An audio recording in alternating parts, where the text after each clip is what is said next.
Hello అండి, అందరికీ నమస్తే. ఈరోజు మనం చాలా సింపుల్గా ఎంతో అందంగా కనిపించే blouse hands cutting and stitching రెండు చూసిద్దామండి. హ్యాండ్స్ డిజైన్ అయితే చాలా బాగుందండి. స్టిచ్చింగ్ రాని వాళ్ళు కూడా, అంటే ఇప్పుడిప్పుడు కొత్తగా నేర్చుకున్న వాళ్ళు కూడా ఈ కటింగ్ అండ్ స్టిచ్చింగ్ ఒక్కసారి మీరు చూసి ట్రై చేశారంటే మీరు కూడా కుట్టేసుకుంటారు. అంత సింపుల్ ప్రాసెస్. మరి ఎలా స్టిచ్ చేసుకోవాలో ముందుగా చూసిద్దామండి. ముందుగా హ్యాండ్స్ కటింగ్, మన హ్యాండ్ మెజర్మెంట్ ప్రకారం మనం హ్యాండ్స్ని కట్ చేసుకోవాలి. నేను ఆల్రెడీ కట్ చేసేసానండి. హ్యాండ్ లూజ్ వచ్చేసి 5.5, 1.5 ఖర్చు కోసం పెట్టుకొని హ్యాండ్ కట్ చేసేసాను. ఇప్పుడు 1.5 ఇంచ్ ఈ విధంగా పెట్టుకొని ఇలా మార్కింగ్ చేసి పైనుంచి స్ట్రైట్ లైన్ ఒకటి గీసేలా స్ట్రైట్గా ఒక లైన్ ఇలా తీసిన తర్వాత ఇప్పుడు పైనుంచి 2 ఇంచెస్ దగ్గర మళ్ళీ ఒక చిన్న మార్క్ చేసుకుందాము. ఇక్కడ 2 ఇంచ్ దగ్గర ఒక మార్క్ చేస్తున్నాను. ఇప్పుడు 2 ఇంచ్ దగ్గర నుంచి మళ్ళీ కింద వరకు 4 ఇంచ్ వచ్చే వరకు మళ్ళీ ఇంకొక మార్కింగ్ చేస్తున్నాను. ఇప్పుడు ఈ రెండు డాట్స్ని కూడా ఈ లైన్కి ఈ విధంగా కలుపుకోవాలండి. ఇలా కలుపుకున్న తర్వాత మనం డిజైన్ అనేది ఈ విధంగా డ్రా చేసుకోవాలి.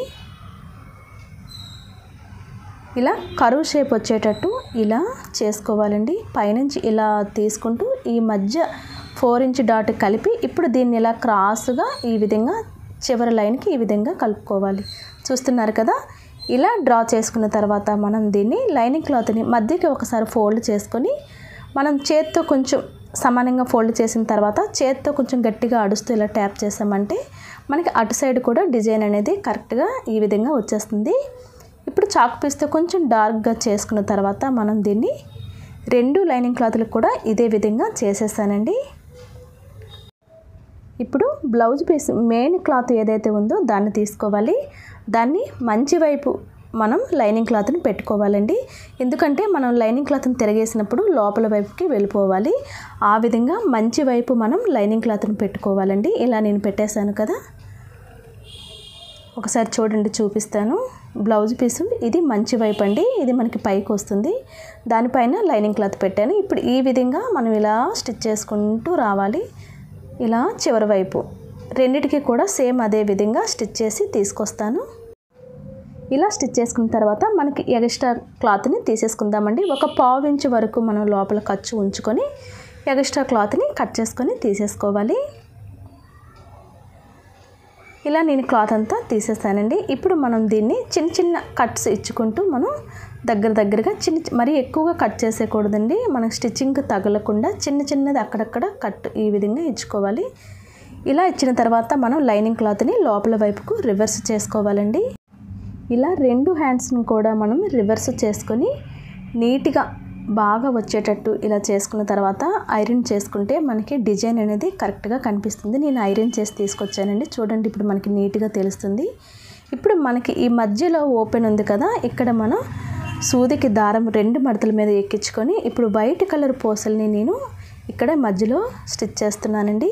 ఇలా వైట్ కలర్ పూసలు వేసుకోవడం వల్ల డిజైన్ అనేది చాలా బాగుందండి.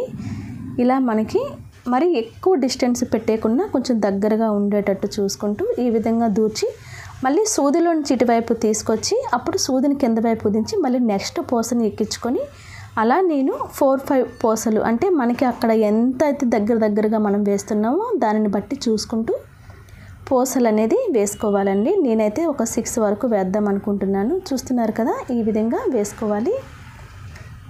ఇంత గ్యాప్లో వేసుకుంటే మనకి పూసలు అనేవి బాగా కనిపిస్తాయి. ఇలా నేను మొత్తం అంతా కూడా వేసేసానండి. చూస్తున్నారు కదా, మొత్తం నేను 7 పూసలు వేసానండి. హ్యాండ్ చూసారా ఎంత నీట్గా కనిపిస్తుందో. ఇలా 2 హ్యాండ్స్ కూడా కుట్టేసిన తర్వాత ఇప్పుడు నేను బ్లౌజ్కి ఈ విధంగా అటాచ్ చేస్తున్నాను.